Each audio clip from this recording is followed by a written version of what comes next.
Hello everyone, কি অবস্থা সবার? অ্যাকাউন্টিং বেসিক টু প্রো সিরিজের নতুন একটি ক্লাসে তোমাদের সবাইকে স্বাগত জানাচ্ছি। আমি জানি তোমরা যারা এর আগের ক্লাসগুলো করেছো, তারা এখন খুব সহজেই লেনদেন চিনতে পারো এবং ডেবিট ক্রেডিট নির্ণয় করতে পারো। কিন্তু আজকের ক্লাসটি হতে যাচ্ছে তোমাদের জন্য একটা গেম চেঞ্জার। কারণ আজ আমরা হাত দিতে যাচ্ছি হিসাব বিজ্ঞানের হৃৎপিণ্ডে। আর সেটা হলো জাবেদা, যেটাকে ইংরেজিতে বলি আমরা জার্নাল। অনেকেই জাবেদা মুখস্থ করার চেষ্টা করো, কিন্তু মনে রাখবে লজিক অফ অ্যাকাউন্টিং এ আমরা মুখস্থ করি না। আমরা লজিক দিয়ে শিখি। তো খাতা কলম নিয়ে বসে পড়ো। চলো শুরু করি বাচ্চারা। ওকে। চলো। আজকে আমরা কি শিখবো তাহলে? সাধারণ জাবেদা।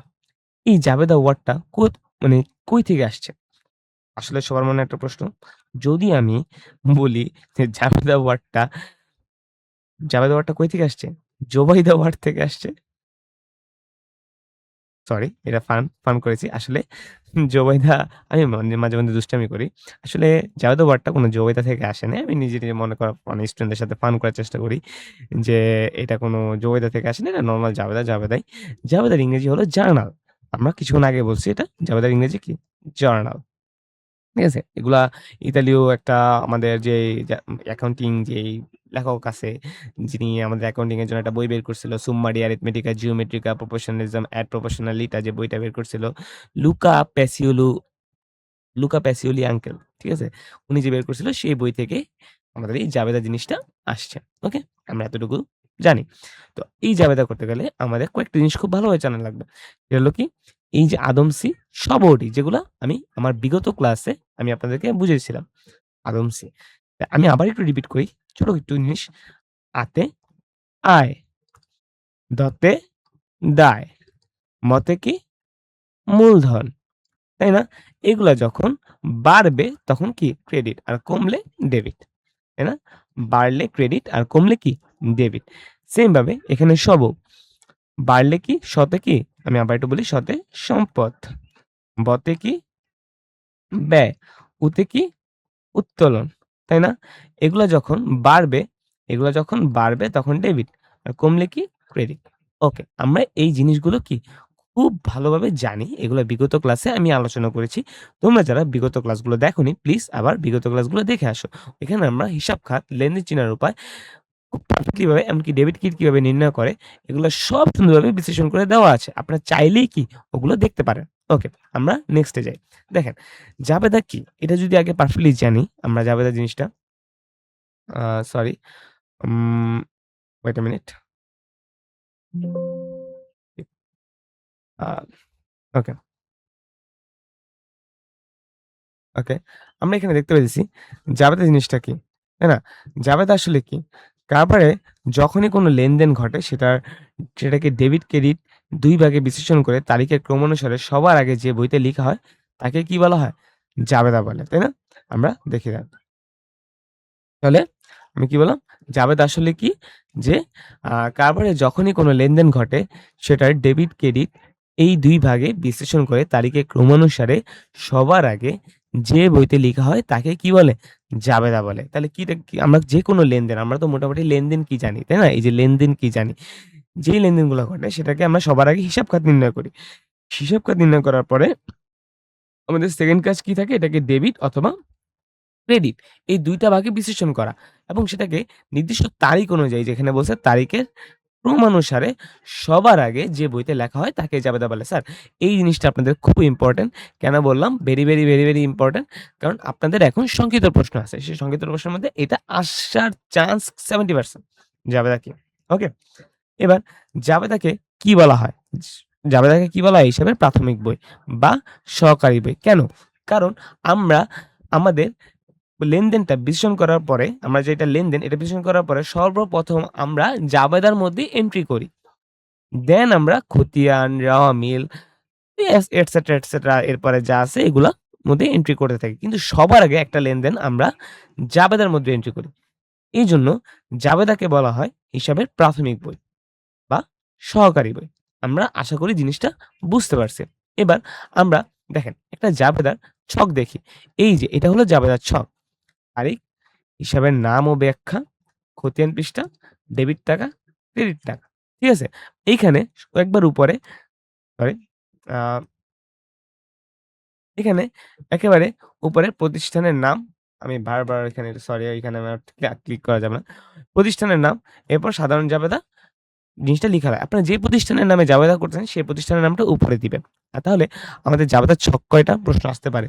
১ টা, ২ টা, ৩ টা, ৪ টা, ৫ টা। তাহলে আমরা এখানে জাবেদার ছক ৫ টা মানে জানতে পারলাম। তার জাবেদার ছক হয় কয়টা? ৫ টা। অবশ্য অনেকে এখানে হিসাবে নামের পরিবর্তে বিবরণ লিখেন। স্যার এটা লিখবেন না। এটা আসলে ভুল। সবসময় হিসাবের নাম ও ব্যাখ্যা এই জিনিসটা উল্লেখ করে দিবেন। ওকে। তাহলে আমরা এতটুকু জানতে পারলাম। এবার আমরা একটা প্রশ্নের দিকে দেখি আমরা এইখানে আমরা লেনদেনগুলো সাধারণ জাবেদার মধ্যে লিপিবদ্ধ করি কিভাবে? দেখেন এই যে এখানে বলছে যে ১ম যেটা পদ্মা ব্যাংকে ৳৪০,০০০ জমা দিয়ে হিসাব খোলা হলো। এখন এটা আমরা কিভাবে একটা জাবেদার মধ্যে এন্ট্রি করব? স্যার আমি যেগুলো বলতেছি সবাই একটু খাতায় নোট করে রাখবেন এগুলো। এগুলো খুবই দরকার। আমরা এই যে আ এখানে এই যে পদ্মা ব্যাংকে জমা দিয়ে হিসাব খোলা হলো। আমরা জানি এখানে আমরা ২ টা হিসাব খোলা হয়। তাই না? ১ম ২ টা হিসাব আসে লেনদেনটাকে ভাগ করলে। ১ম হিসাবটা কি? ব্যাংকে যেহেতু টাকা জমা রাখছে, ব্যাংকে আমরা লিখতে পারি ব্যাংক হিসাব। তাই না? এবার ব্যাংকে কি জমা রাখছেন? নগদ টাকা। নগদান হিসাব। এটা আমরা জানি। এখন এই যে নগদে ব্যাংকে টাকা জমা রাখার ফলে ব্যাংক তো একটা আমাদের জন্য সম্পদ। সম্পদ বৃদ্ধি পাইছে। সম্পদ যদি বাড়ে তখন আমরা কি করি? ডেবিট করি। আবার নগদান হিসাব নামক একটা সম্পদ কি হইছে? এটাও একটা সম্পদ। এটা কি হইছে? হ্রাস পাইছে। তো আমরা এটাকে বলতে পারি ক্রেডিট। সম্পদ হ্রাস পেলে ক্রেডিট হয়। কারণ আমরা যে আদমসি সবর্ডি এই জিনিসটা জানি। তাই না? ওকে। তো এখন আমরা এটা জাবেদা বইতে লিপিবদ্ধ করি। দেখেন ধরেন এখানে আপনার তারিখ। আমার এখানে তারিখ নেই তো আমি লিখলাম না। আপনার তারিখ থাকলে অবশ্যই তারিখটা এখানে দিয়ে নিবেন। ওকে? তো আমরা এই যে এভাবে লিখি যে ব্যাংকে টাকা জমা দিয়ে হিসাব খোলা হয়েছিল। তো আমরা এখানে লিখতে পারি ফার্স্ট এ ব্যাংক হিসাব। আমরা এভাবে লিখব ব্যাংক হিসাব। এখানে শর্ট করে লিখব আমরা ডেবিট। এবার ব্যাংকে কি জমা রাখছেন? নগদ টাকা। এটার বরাবর লিখবেন, একটু সাইডে লিখবেন। এই যে নগদান হিসাব। কথা কি ক্লিয়ার এখানে? নগদান হিসাব। এটা কি লিখবেন? ক্রেডিট। এবার আমরা ব্যাংকে এই যে এভাবে আমরা জাবেদাটা দিলাম। এবার আমরা ব্যাংকে কত টাকা জমা দিছি? ব্যাংকে টাকা জমা দিছি ৳৪০,০০০। তো আমরা লিখতে পারি ৳৪০,০০০ ডেবিট সাইডে ৳৪০,০০০ ক্রেডিট সাইডে ৳৪০,০০০। ওকে? তো আমরা এবার ব্যাখ্যা দিব এখানে। ব্যাংকে টাকা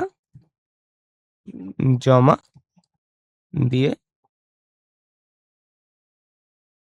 হিসাব খোলা হলো। ওকে? ইজি না? আই থিংক এগুলা আপনাদের কাছে ইজি লেগেছে। ওকে? দেখেন এভাবে নিচে একটা দাগ দিবেন। এভাবে একটার পর একটা, একটার পর একটা আমরা কি করে যাব। এবার বলছে যে রহমানের কাছ থেকে পণ্য ক্রয়। রহমানের কাছ থেকে পণ্য ক্রয় করার ফলে কি হইছে? আমরা কি করছি? ক্রয় করছি না? তো আমরা লিখি এই যে ক্রয় হিসাব। আমরা যে সেম ভাবে হিসাব খাত নির্ণয় করছি সেম ভাবে এখানেও কি করব আমরা? হিসাব খাত নির্ণয় করব। কি লিখলাম? ক্রয় হিসাব। এখন রহমানের কাছ থেকে ক্রয় করছে স্যার। এই যে আমি বলেছিলাম স্যার আগের ক্লাসে রহমান নাম উল্লেখ আছে। নগদ বা চেকের কথা কি? উল্লেখ নেই। তাহলে সেটা কিসে ক্রয় করছে? বাকিতে ক্রয়। তো আমরা লিখতে পারি বাকিতে ক্রয় করলে কি হয়? প্রদেয় হিসাব টাকা তো পায়। তাই না? তো আমরা লিখতে পারি এখানে কি? প্রদেয় হিসাব। প্রদেয়। এখন যেহেতু নাম উল্লেখ আছে, নামটা উল্লেখ করে প্রদেয় রহমান হিসাব। ক্রয় হিসাবটা কি? যেহেতু ক্রয় কি একটা ব্যয়, ব্যয় বৃদ্ধি পেয়েছে এইজন্য কি আমাদের ডেবিট। আর প্রদেয় কি দায়, দায় বৃদ্ধি পেয়েছে এইজন্য কি ক্রেডিট। আমি লিখব রহমানের নিকট হতে পণ্য ক্রয়। আমরা কত টাকার পণ্য ক্রয় করেছি? ৳৩০,০০০। লিখবো এখানে কত? ৩০,০০০ ৩০,০০০। ওকে? এই হলো আপনাদের সাধারণ জাবেদা। এখন আপনারা এই যে দেখেন, এই যে যদি আপনারা আমার আগের ক্লাসগুলো করতে করেন তাহলে আমি আপনাদের গ্যারান্টি বা এনশিওর দিয়ে বলতে পারতেছি আপনারা এই জিনিসগুলা নিজে, নিজে কি করতে পারবেন। এতটুকু। আপনারা মানে একেবারে বলতে গেলে আ এই যে এটা থেকে এই পর্যন্ত আজ যাবতীয় বিক্রয় পর্যন্ত ইজিলি করতে পারবেন। যদি আপনারা করতে পারেন অবশ্যই এখন কি এগুলা করবেন। আর যারা না পারেন আমি অবশ্যই কি এগুলোর বের করে হিসাব খাতগুলো বের করে দেখায় দিচ্ছি। আপনাদের কাজ কি? আপনারা এই জিনিসগুলোর কি করবেন? জাবেদার মধ্যে বসায় দিবেন। আমি হিসাব খাত বের করে দিব, আপনারা জাবেদা করবেন। ওকে? যারা পারবেন না, যেগুলো বুঝবেন না, অবশ্যই আপনারা কি করবেন? এগুলো আবার কমেন্ট সেকশনে বলবেন যে, "স্যার, আমি এগুলো বুঝিনি, এগুলো করেন।" আমি এখানে যে এন্ট্রিগুলো দিছি, এগুলোই ঘুরে ফিরে আপনাদের পরীক্ষার মধ্যে আসে। তো এই এন্ট্রিগুলা খুবই ইম্পোর্টেন্ট। ঠিক আছে? তো এখন আমি আপনাদের প্রতিটি এখানে যতগুলো আ এন্ট্রি আছে বা লেনদেন আছে, প্রত্যেকটা এন্ট্রির হিসাব খাত আমি আপনাদের বের করে দেখায় দিচ্ছি। ওকে? আমাকে একটু টাইম দেন। আমি একটা পেজ রেডি করি। আ ওকে,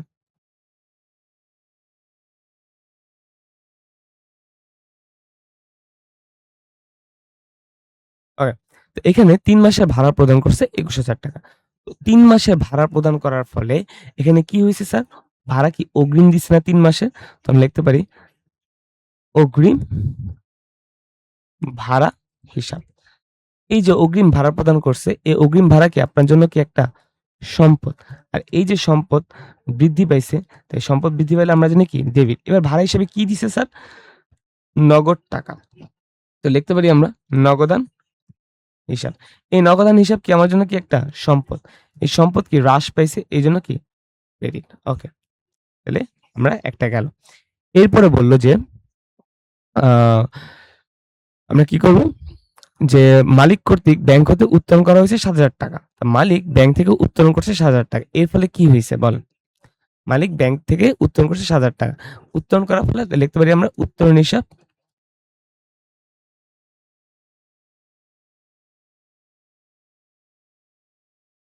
উত্তোলন হিসাব, উত্তোলন কি বৃদ্ধি পাইছে? উত্তোলন কি মালিকানা সত্ত্ব। এখানে উত্তোলন করার ফলে মালিকানা সত্ত্ব হ্রাস পায়। আর আমরা মালিকানা সত্ত্ব যে হ্রাস পায়, মালিকানা সত্ত্ব হ্রাস পেলে কিন্তু কি ডেবিট হয়। মালিকানা সত্ত্ব হ্রাস পেলে কি হয়? ডেবিট হয়। ঠিক আছে? আবার কি উত্তোলন করছে? নগদ টাকা। নগদান হিসাব কি? নগদ টাকা কি সম্পদ কমে গেছে। সম্পদ কমে গেলে কি? ক্রেডিট। ওকে? আমরা আশা করি এতটুকু কি আমরা বুঝতে পারছি। তাই না? ওকে। এরপর গেল। এরপরে আমরা পরেরটা দেখি। যে পণ্য উত্তোলন করছে। একই সাথে কি উত্তোলন করছে? পণ্য। পণ্য উত্তোলন করার ফলে কি হয়? দেখো বলেন তো? পণ্য উত্তোলন করার ফলে কি হয়? পণ্য উত্তোলন করার ফলে আপনাদের উত্তোলন হইছে ঠিকই। এই যে উত্তোলন হিসাব। আর কি উত্তোলন করছে স্যার? পণ্য। তাহলে কি বলতে পারি আমি? ক্রয় হিসাব। সেম ভাবে আগেরটার মধ্যে নগদ টাকা উত্তোলন করছিল, তাই নগদান হিসাব সম্পদ কমছে। আর এখানে কি উত্তোলন করছে? পণ্য। তাহলে পণ্য যখন কিনে আনছিলাম তখন ক্রয় হিসাব বলছিলাম বাড়ছিল। কিন্তু পণ্যটা যখন নিয়ে গেছে মানে উত্তোলন করে ফেলছে তাহলে পণ্য কি কমে গেছে না? এজন্য ক্রয় হিসাব কমায় দিছি। তাহলে এখানে সেম জিনিস আগেরটার মতো উত্তোলন বাড়ছে, মালিকানা সত্ত্বে কি হইছে? হ্রাস পাইছে। এজন্য কি ডেবিট। আবার ক্রয় করছে। ক্রয় কি? আমার এটা কি? ব্যয়। ব্যয় কি বাড়ছে না কমছে? পণ্য নিয়ে যাওয়ার ফলে ব্যয় অবশ্যই কি হইছে? কমে গেছে। ব্যয় কমে যাওয়ার ফলে ক্রেডিট। ওকে। আপনারা কিন্তু এভাবে ডেবিট ক্রেডিট অনুযায়ী মানে অনুযায়ী আপনারা কিন্তু প্রত্যেকটা জিনিসের কি করবেন? হিসাবটা কি করবেন? লিপিবদ্ধ করবেন। ওকে? এরপরেরটাতে যাই আমরা। এরপরে কি বলছে? দেখেন আপনারা। এখন আমরা দেখতে পারতেছি এখানে কুঋণ বা অনাদায়ী পাওনা সঞ্চিতি ধার্য করা হইছে। এখন কুঋণ বা অনাদায়ী পাওনা সঞ্চিতি ধার্য করার ফলে এখানে নরমালি আমরা জাবেদা দেই কুঋণ হিসাব, কুঋণ সঞ্চিতি হিসাব। তাই না? এখন কুড়ি হিসাব কি আমার জন্য একটা ব্যয়। আর কুড়ি সমিতি একটা বিপরীত সম্পদ। মানে একটা সম্পদ হিসেবে বিপরীত সম্পদ বলি এটাকে। এখন এখানে ব্যয় কি হইছে? কুড়ি নামক একটা ব্যয় বৃদ্ধি পাইছে। আর কুড়ি সঞ্চিতি নামক একটা সম্পদ কি? বিপরীত সম্পদ হইছে। মানে সম্পদটা হ্রাস পাইছে। এজন্য এটা কি? ক্রেডিট হয়ে গেছে। ওকে? আচ্ছা কুড়িনকে অনেকের মনে প্রশ্ন আসতে পারে। কুড়িন হলো যে আমরা কারো কাছে টাকা পাই। সে টাকাটা মানে দেয় নাই বা কোনোভাবে কোনো কারণে সে মেরে চলে গেছে টাকাটা আমাদের লাইফে এরকম হয় অনেকে টাকা মেরে চলে যায়। ঠিক আছে? তাকেই বলি কি আমরা কুইনিশা এবং তার নামে একটা সঞ্চিতি ক্রিয়েট করি আমরা। ঠিক আছে? তো তাই সে বিপরীত সম্পদ হিসাবে আমরা তাকে ধরি। তো এটা বিপরীত সম্পদ। ঠিক আছে? সবাই এটা মাথায় রাখবেন। ওকে। এরপর হলো আ প্রতিস আ প্রতিষ্ঠানের একটা মিস গেছে। প্রতিষ্ঠানের সাইনবোর্ড লাগাতে খরচ হইছে। এটা মিস গেছে। প্রতিষ্ঠানের সাইনবোর্ড। প্রতিষ্ঠানের সাইনবোর্ড আমরা কেন লাগাই? বিজ্ঞাপনের জন্য। তো বলতেই পারি আমরা বিজ্ঞাপন হিসাব আর কি? নগদান হিসাব। সাইনবোর্ড লাগাতে নগদ টাকা খরচ হইছে। নগদান হিসাব। সাইনবোর্ডটা আমরা সাধারণত তথ্য জানানোর জন্য করি। তো এটা আমরা কি ধরবো? বিজ্ঞাপন নামে। বিজ্ঞাপন কি একটা ব্যয়? আর নগদ টাকা কি আমার জন্য একটা সম্পদ। ব্যয় বৃদ্ধি পেয়েছে এই জন্য ডেবিট, আর সম্পদ হ্রাস পেয়েছে এই জন্য কি ক্রেডিট। ওকে, আপনারা আশা করি বুঝতে পারছেন। ওকে, এরপরে বলছে যে কুড়িন বা অনাদি পাওনা হিসেবে অবলোপন করা হয়েছে। মানে আমরা এক্সাক্টলি এখন জানতে পারছি যে এই যে দেখেন এ এন্ড বিটার মধ্যে যেখানে আমরা ফার্স্টে ধরছি যে কুড়িন সে আমাদের টাকাটা দিবে না। মানে এটা একটা মানে ভেবে নিছি সে টাকাটা দিবে না। এখন আমরা সিওর হইছি যে সে আর তার কাছ থেকে এই টাকাটা আর পাবো না। এই যে আমরা বিপরীত সম্পদটা যে ধরছি সেটাকে আমরা বন্ধ করে দিব। তো সম্পদটা বন্ধ করে দিলে সম্পদ কি হয়ে যাবে? মানে এখানে বিপরীত সম্পদটা যে ধরছিলাম মানে এখানে তখন তো এক্সাক্টলি আমরা সম্পদটা মানে কমাই নাই, জাস্ট সঞ্চিতি ধরছি, তাই না? এখন আমরা সম্পদ হিসাবে এক্সাক্টলি ধরবো, ঠিক আছে? বিপরীত সঞ্চিতি আমরা একটা সম্পদটা ধরবো, তাই না? তো সম্পদটা যদি ধরি তো আমরা লিখতে পারি যে নতুন নতুন না, যে কুড়িন সঞ্চিতি হিসাব, উফ ওয়েট আ মিনিট স্যার, একটু ডিস্টার্ব হয়েছে। কুড়িন সঞ্চিতি হিসাব ডেবিট। আর এই যে কুড়িনটা কেন হয়েছে? প্রাপ্য হিসাবটার জন্য না? এই যে প্রাপ্য হিসাব ক্রেডিট। কারণ এই যে কুড়িন যে সঞ্চিতিটা ধরছিলাম সেই সঞ্চিতিটা কমাই দিছি। মানে বিপরীত সম্পদটা কমে গেছে। ঠিক আছে? এজন্য বিপরীত সম্পদটা কমে যাওয়ার ফলে বিপরীত সম্পদ কমায় দিয়েছিলাম, ক্রেডিট ছিল। এখন এটাকে এক্সাক্টলি আমি সম্পদ হিসেবে ধরছি। তো ডেবিট, আর এখানে মানে ক্রেডিট যে প্রাপ্য হিসাব নামক যে সম্পদটা একেবারে কমে গেছে। তার কাছে টাকাটা পাবো না। এজন্য এটাকে আমরা কি করে দিলাম? ক্রেডিট করে দিলাম। আপনারা এগুলো দেখে, দেখে কি করবেন? আপনার জাবেদায় নিজের একটা খাতায় ছক করবেন। সেই ছকের মধ্যে কি এগুলো লিপিবদ্ধ করবেন। ওকে? এরপরে দেখেন, আমাদের বিনামূল্যে পণ্য বিতরণ। এটা কেন করি? বিনামূল্যে পণ্য বিতরণ আমরা কেন করি? বিজ্ঞাপনের উদ্দেশ্যে। তাহলে লিখতে পারি আমরা কি? বিজ্ঞাপন। এখন বিজ্ঞাপন কেন? মানুষের ফ্রি খাওয়াইছি, বিজ্ঞাপন হইছে। এখন বিজ্ঞাপন এসে কি করছি? পণ্য দিছি না? তা পণ্য দেওয়ার ফলে কি হবে? ক্রয় হিসাব হবে। কারণ পণ্যটা যখন কিনে আনছিলাম তখন ক্রয় হিসাব করছিলাম। আর পণ্যটা যখন দিয়ে দিছি পণ্যটা চলে গেছে। এজন্য ক্রয় হিসাব কি হ্রাস হয়ে গেছে। তো বিজ্ঞাপন কি একটা ব্যয়। ঠিক আছে? আর ক্রয় হিসাব কি একটা ব্যয়। এখানে বিজ্ঞাপন নামক একটা ব্যয় বাড়ছে, আর ক্রয় নামক একটা ব্যয় কি কমছে। ব্যয় বাড়লে ডেবিট, আর ব্যয় কমলে কি ক্রেডিট। ওকে? গেল। এরপরে বীমা প্রিমিয়াম প্রদান। বীমা প্রিমিয়াম কি? আমার জন্য এক ধরনের ব্যয়। কিন্তু স্যার শুধু বীমা প্রিমিয়াম আর জীবন বীমা প্রিমিয়াম কিন্তু এক না। যদি বীমা প্রিমিয়াম লেখা থাকে তাহলে লিখবো আমরা বীমা প্রিমিয়াম হিসাব, আর কি নগদান হিসাব। ঠিক আছে? তাহলে এই যে বীমা প্রিমিয়াম কি আমার জন্য একটা ব্যয়, আর নগদান হিসাব কি আমার জন্য একটা সম্পদ। এখন এই যে ব্যয় কি বৃদ্ধি পাইছে এইজন্য কি স্যার ডেবিট, আর সম্পদ কমছে এইজন্য কি আমাদের ক্রেডিট। ওকে স্যার, এতটুকু বুঝলাম। ওকে, কিন্তু যদি বলা থাকতো জীবন বীমা প্রিমিয়াম তখন কিন্তু আর আমরা বীমা প্রিমিয়াম লিখতাম না। জীবন বীমা প্রিমিয়াম বা আয়কর লিখা থাকলে এটা উত্তরণের আরেকটা নাম। এখন এই যে এরকম এই যে আয়কর প্রদান, ঠিক আছে? বা জীবন বীমা প্রিমিয়াম প্রদান, নোট রাখবেন এগুলো। জীবন বীমা প্রিমিয়াম প্রদান, ঠিক আছে? এগুলা লেখা থাকলে উত্তরণের আরেকটা নাম। কারণ এগুলা মালিক তার নিজের জন্য করে থাকে। মালিক তার নিজের জন্য ব্যবসা থেকে যা নিবে তাই কি আমাদের জন্য কি উত্তোলন। তো আমরা এখানে লিখতে পারি আয়কর প্রদান যে লেখা আছে তার জন্য আমরা লিখতে পারি যে উত্তোলন হিসাব। উত্তোলন হিসাব। আমরা কিন্তু আয়কর লিখি নাই। উত্তোলন আমরা জানি উত্তোলন যদি উত্তোলনকে মালিকানা শতকে হ্রাস করে, আর উত্তোলন এই যে উত্তোলন যদি বাড়ে তাহলে আমরা লিখতে পারি ডেবিট। তাই না? সরি আমার হাতের লেখা নিয়ে একটু কনফিউশন থাকতে পারে স্যার। Don't mind. হিসাব ডেবিট। আর কি নগদ টাকা উত্তোলন করছে, নগদ টাকা দিয়ে আয়কর প্রদান করছে, নগদান হিসাব। নগদ টাকা কি সম্পদ। সম্পদ কি কমে গেছে এজন্য কি ক্রেডিট। ওকে? এরপরে দেখেন বিনিয়োগের সুদ। বিনিয়োগের সুদ কি স্যার? আমরা বিনিয়োগ করছিলাম এটার বিরুদ্ধে সুদ পাইছি। অবশ্যই কি এটা আমার জন্য কি এক ধরনের আয়। ঠিক আছে? তাহলে লিখতে হবে কি আয়, মানে আয়টা কিভাবে করছি? নগদ টাকা দিয়ে। নগদান হিসাব কি? নগদান হিসাব কি আমাদের জন্য ডেবিট, আর বিনিয়োগের সুদ হিসাব কি আমাদের জন্য ক্রেডিট। তো আমরা বলতে পারি নগদান হিসাব টা কি সম্পদ। এই সম্পদটা বৃদ্ধি পাইছে। এইজন্য আমরা বলতে পারি ডেবিট। আর এখানে কি কেন পাইছি নগদ টাকাটা? বিনিয়োগের সুদের জন্য। তাহলে লিখতে পারি বিনিয়োগের সুদ। এটা কি আমার জন্য একটা আয়। আয় বৃদ্ধি পাইছে। আমরা জানি আদমের আয় বৃদ্ধি পেলে কি হবে? ক্রেডিট। তো এই জিনিসগুলা আশা করি সবাই কি বুঝতে পারছেন। এখন আমাদের লাস্ট আরো ৩ টা জিনিস আছে। এই ৩ টার মধ্যে আমি আজ যাবতীয় বিক্রয়টা করায় দেব। কিন্তু নেক্সট ২ টা জিনিস থাকবে কি আপনাদের হোমওয়ার্ক। যদি হোমওয়ার্ক না থাকে, হোমওয়ার্কটা যদি নাও পারেন সমস্যা নাই। আমি নেক্সট ক্লাসে এই ২ টা জিনিসের বিস্তারিত একটা টপিক নিয়ে আলোচনা করব। যেটা আপনাদের কাছে মানে খুবই ইম্পোর্টেন্ট হবে। আর যারা পারবেন অবশ্যই কমেন্ট সেকশনে এই ২ টা জিনিস জাবেদা আপনারা খুব সুন্দরভাবে দেখায় দিবেন। আমি আজকে আপনাদেরকে এটা বুঝাবো না। কারণ আপনারা অলরেডি জাবেদাটা শিখতেন। জাবেদাটা ভালোভাবে আয়ত্ত করেন। আমি নেক্সট ক্লাসে আপনাদেরকে এই যে বাট্টা নিয়ে খুব বিস্তারিত একটা ভিডিও দিব।